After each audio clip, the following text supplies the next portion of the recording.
கர்த்தருடைய பரிசுத்தமான நாமம் மகிமைப்படுவதாக.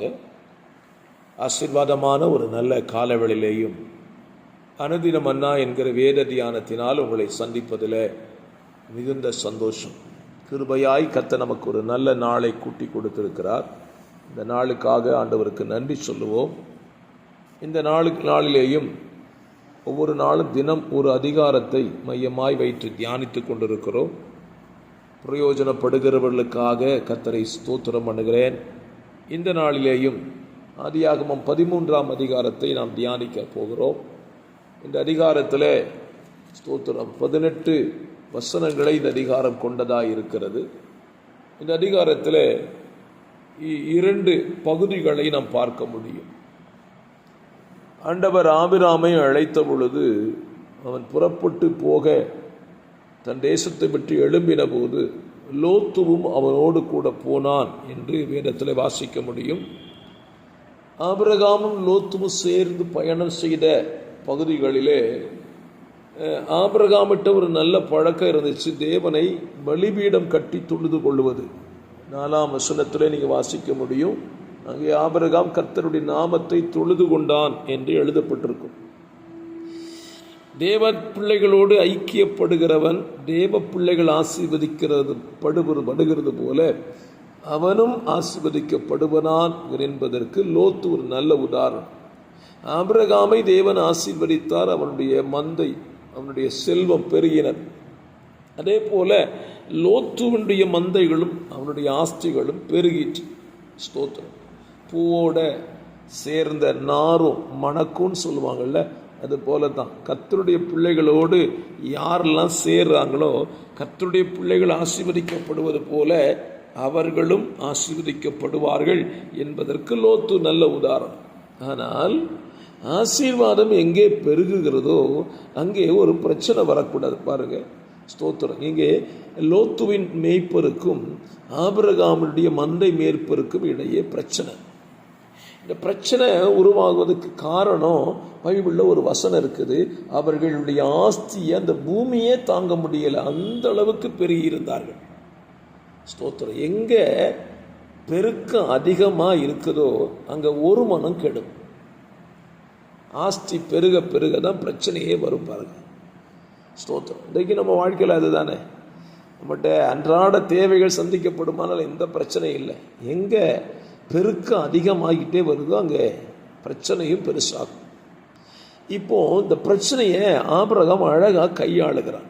பல நேரங்களிலே நம்முடைய வாழ்க்கையில் ஏற்படுகிற பிரச்சனைகளை கையாள தெரியாததுனால தான் நம்ம திரும்ப திரும்ப அந்த பிரச்சனைகளுக்குள்ளே மாட்டிக்கொள்கிறோம். லோத்துவின் மந்தை மேய்ப்பருக்கும் ஆபிரகாமின் மந்தை மேய்ப்பருக்கும் பிரச்சனை வந்த உடனே ஆபிரகாம் லோத்துவை கூட்டு சொல்கிறான், ஸ்தோத்திரம், நாம் சகோதரர், நமக்குள்ளே வாக்குவாதம் வேண்டாம். இந்த காலவழியில் நீங்கள் சொல்லுவீங்களா? நாம் சகோதரர், நமக்குள்ளே என்ன வேண்டாம்? வாக்குவாதம். ஸ்தோத்திரம். நான் பெரியவனா நீ பெரியவனா அப்படிங்கிற வாக்குவாதமே நமக்கு தேவையில்லை. ஸ்தோத்திரம். என்ன செய்யலாம் அப்படின்னா, நீ நம்ம 2 பேரும் பிரிஞ்சுறது நல்லது அப்படி சொன்னான். ஆபிரகாம் இந்த இடத்துல ஸ்தோத்திரம் வாக்குவாதம் இல்லாமல் வாழ்வதற்கு பிரிவை விரும்பினான். ஸ்தோத்திரம். பிரிவு விரும்புவதற்கு காரணம் என்ன? பிரச்சனை இல்லாமல் வாழணும். சகோதரர்களாக இருப்போம், ஆனால் பிரச்சனை இருக்கக்கூடாது. அழகா அவன் ஒரு தீர்வை கண்டு சொல்கிறான். இந்த பிரிந்து போகிறதுல நீ முதலிடம் எடுத்துக்கொள் என்று சொல்லுகிறான். விட்டு கொடுக்கறதுல ஆபிரகாமை போல ஸ்தோத்திரம் நம்ம நல்ல உதாரணம் சொல்ல முடியாது. நீ வடக்க போனால் நான் தெற்க போகிறேன், நீ கிழக்க போனால் நான் மேற்க போகிறேன், எந்த பக்கம் போகிறேன் அது எதிர் திசையை நோக்கி நான் பயணிக்கிறேன் என்று சொல்லுகிறான். ஸ்தோத்திரம். ஆபிரகாமிட்ட வாக்குவாதம் பண்ணக்கூடாதுன்னு என்ன இருந்துச்சு? விட்டு கொடுத்து போயிடணும்னு நினைச்சான். ஸ்தோத்திரம். சமாதானமாக இருக்கணும்னு நினைச்சான். ஆனால் இந்த இடத்துல லோத்து செய்த ஒரு தவறை நான் உங்களுக்கு சுட்டி காண்பிக்க விரும்புகிறேன். லோத்து என்ன செய்திருக்கணும்? நம்ம சகோதரர்களாகவே இருப்போம், வாக்குவாதம் பண்ணக்கூடாது, தேவன் தந்த ஆசீர்வாதம் தான், உன் கூட நான் இருந்ததுனால தான் ஆசீர்வதிக்கப்பட்டேன், சேர்ந்தே பயணிப்போம் என்று சொல்லியிருக்க வேண்டும்.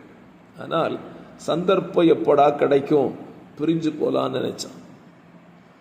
வேத புத்தகத்தில் லோத்து ஆபிரகாமை விட்டு பிரிந்து போனான்.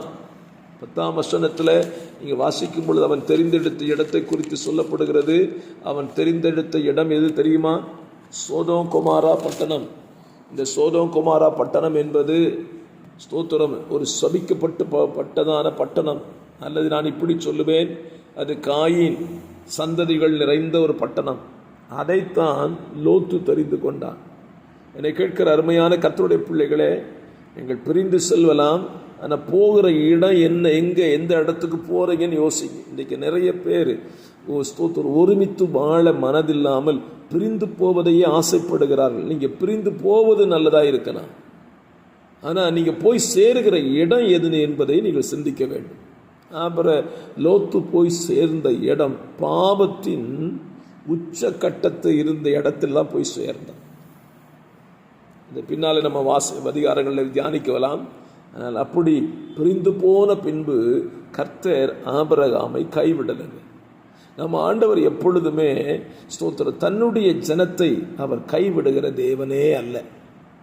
இப்போ ஆண்டவருக்கு ஒரு பிரச்சனை. ஆண்டவர் ஆபிரகாமை சந்திக்கிறார். ஆபிரகாமை பற்றி சொல்றாரு, ஆபிரகாமே நீ பயப்படாத, ஸ்தோத்திரம் லோத்து உன்னை விட்டு பிரிஞ்சு போயிட்டான்ல, நீ பயப்படாத, நான் உனக்கு வாக்கு தத்தத்தை தர்றேன். என்ன வாக்கு தத்தம் பாருங்க, ஸ்தோத்திரம் வடக்கையும் தெற்கையும் கிழக்கையும் மேற்கையும் நோக்கிப்பார். ஸ்தோத்திரம் ஏற்கனவே ஒரு திசையில் லோத்து பயணிச்சிட்டான், ஆனால் இப்போ கத்த சொன்ன 4 திசையை நீ பாரு. நீ பார்க்குற பூமி முழுவதும் உனக்கும் உன் சந்ததிக்கு என்ன செய்வேன், கொடுப்பேன் என்று சொல்லுகிறேன். இப்போ ஆபிரகாமிட்ட கத்தர் வாக்கு பண்ணிட்டு ஒரு டியூட்டியை கொடுக்குறார். நீ தேசத்தின் நீளம் எவ்வளவோ அம்மட்டும் நடந்து திரி, அதை உனக்கு தருவேன் என்று சொல்லுகிறார்.